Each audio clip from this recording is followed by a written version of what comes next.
So as a college student, you probably have had, well, being like 20, 18, 19, you probably had many jobs.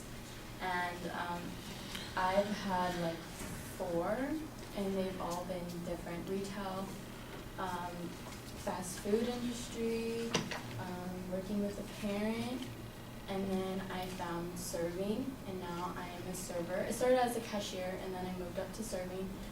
And as going through college, I will never get another job, because going home with that cash in your pocket is like the best thing, and it allows you to save a lot of money and like to help support yourself if you like live at home or if you live on your own. So benefits, I'm gonna tell you today the benefits of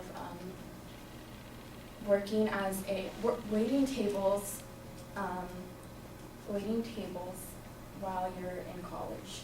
Benefits of being a server while going to college. For me, being a server allows me to save money and take care of my bills, like my car payment, my mobile payment, and personal credit cards. But it also teaches me like life skills and patience.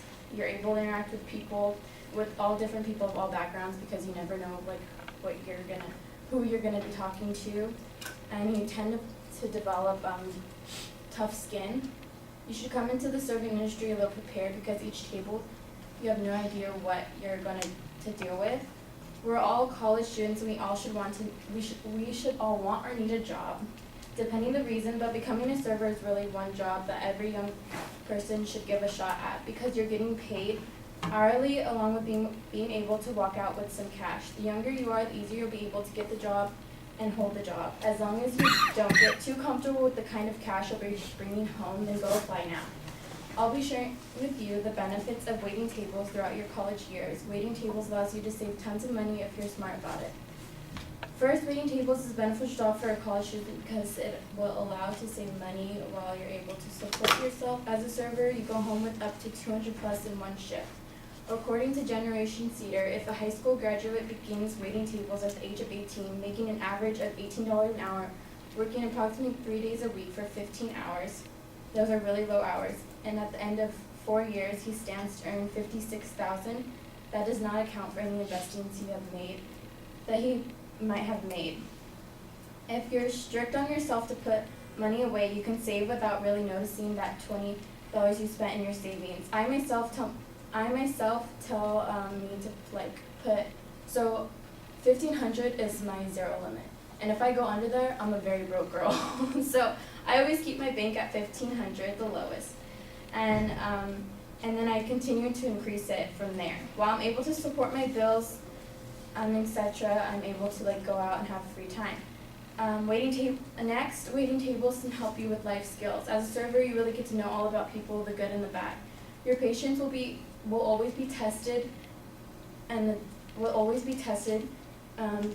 with parents that cannot handle their children while eating out, the tables that cannot make up their mind, that table that has no business eating out because their eggs have to be cooked so specific that they should just go home and make them themselves. Over time, you become so immune to it that it doesn't faze you. Your main job as a server is accounting to your customers. All you do all shift long is talk to your customers, make sure that they have what they want at all times, and ensure that they leave with good experience under their belt. This is very similar to having jobs in the corporate world, whether it's sales, public relations, advertising. Sometimes you're going to deal with a customer who's just not happy. They are having a bad day, or they are just flat out angry. This is inevitable. It's going to happen. People are going to say rude things to you. They might not tip you that great, and they might just rub you the wrong way. You have to move on and realize that it's nothing but what you've done to them. You're going to deal with this. This is a lot in life. Finally, waiting tables can be a fun job. Servers are the most unique people. Some are covered in tattoos, some are diehard Christians, some are 40 years plus. For some reason, you can connect with these people so easily. You all can relate when it comes to your job and money, and you just have tons of fun together. The job itself can be really fun because each table is a challenge. You have no idea how this person is going to be today, if they're going to try, and be a scammer, or be super sweet and tip you big. Celebs like Mariah Carey, Sandra Bullock, and Nicki Minaj were servers as well. Nicki Minaj told GQ magazine that she got fired from Red Lobster because she chased a customer out of the store because they stole her pin.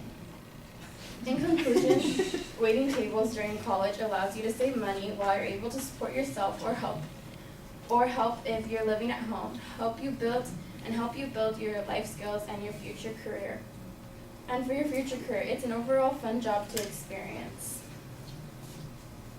Just don't get too comfortable with the money, with your money. Just know that you're going to school, and this is like serving is not your end goal. You're working towards a goal.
Well, at the beginning in the introduction, it sounded to me like you went through the opening section twice. It's like we'd say in the old days, you skipped a groove on the record and we're repeating a whole section. That was a little awkward, and I'm not sure why it happened, whether you missed an example or you just actually did repeat yourself when you got to your purpose statement and the preview. That just is a little confusing.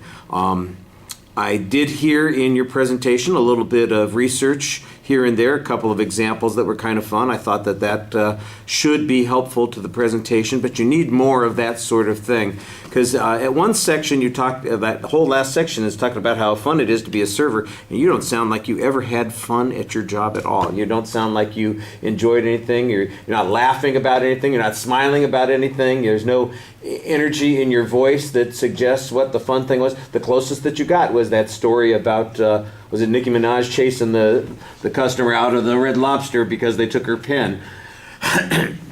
And you lightened up for about 10 seconds there, and you needed to do a lot more of that kind of stuff, because this is your story. You're telling us about what you do, and you're reading almost the whole time that you're speaking, and that feels strange.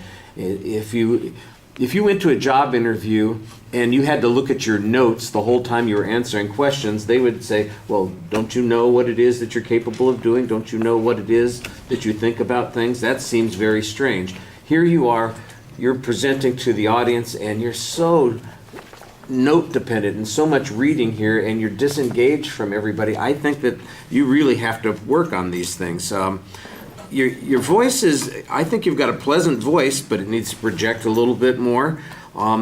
There's variety, but it's in a narrow range, and like I said before, I think you need to get some emotional content into the presentation also, because it just feels sometimes like you're going through the reading process like I talked about before, and there's not much variation there when we mentioned that you're not exactly speaking in a monotone, but the pace and the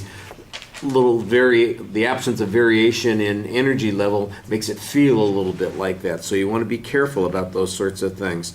I thought that the material was well organized. Like I said, it was pretty well developed, but the delivery is problematic in a lot of ways.